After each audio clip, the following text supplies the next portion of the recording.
Welcome to Oxford Analytica's video briefing. My name is Hannah Waddilove, one of OA's Africa analysts. We're here today to talk about the significance of African cities. I'm here with my colleague William Attwell, who is another Africa analyst. And Will, my first question really is, we hear a lot about Africa cities, but really, what is the significance of these cities in the kind of wider continental growth story? Cities are, of course, very significant for Africa's development story. They are the conduits through which foreign direct investment coming into the continent generally flow through.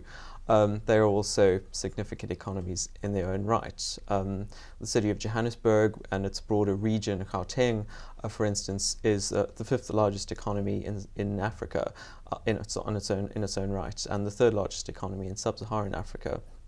But at the same time, it's important to recognize that most of Africa's growth story comes on the back of extractive industries and other commodity-based sectors. And of course, cities are the centers of service sectors and other kinds of businesses. So when you look at it like that, cities certainly do not dominate Africa's growth story, but they are an important part of it proportionately. And cities, do they not face a lot of challenges that are quite specific to urban areas and some that are broader? So how do we marry this kind of African city story and the growth of the services sector, which we've seen after a lot of GDP rebasing across the continent, with the fact that various development organisations, including the UN and others, tell us that the majority of Africa's urban residents live in so-called slum-like conditions?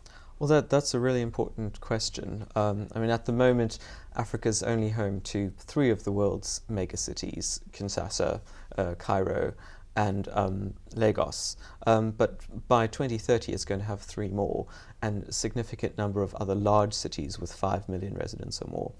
Now, city governments are not equipped to deal with these numbers. They can't deal with them as it stands. As you rightly said, the majority of urban residents live in slum conditions.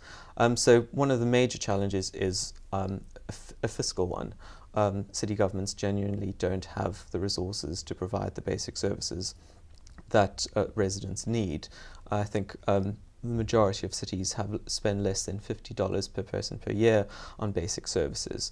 And of course, this is not even. A city like Johannesburg has spent $700 per person per year and itself struggles to provide those services. So I think the fundamental problem is providing those basic services for residents. And as well as the fiscal problem, is there something to be said to how much policy autonomy cities may have, for example, attracting investment that we mentioned earlier that is separate from the kind of national picture? I wonder if you could say a little something about that. Absolutely. Of course, that speaks to the politics within countries and between different levels of government. So cities across Africa, many of the major centres are controlled by the national opposition party, and this creates tensions between the city governments and the national governments. And also disincentivizes those national governments to devolve more policy-making power down to the city level. In a number of instances where cities do have that policy-making power, they are introducing policy innovations that are attracting more FDI. And you see places like Nairobi, Lagos, Johannesburg, Cape Town really dominating the urban FDI take. Which I think is an important development. But what it also points to is a multi-speed development trajectory for Africa's cities. These major commercial centres are developing further and faster, often faster than the national economies that they happen to be located in. But the majority of African cities are lagging behind these major centres because they don't have the policy-making autonomy to make those changes and those reforms that are required to upgrade infrastructure and provide services that are required as a result of urbanisation.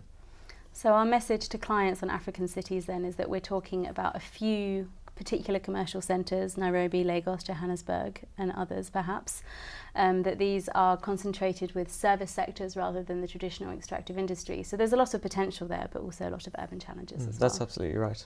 Thank you very much, William. And thank you very much for joining us. See you next time.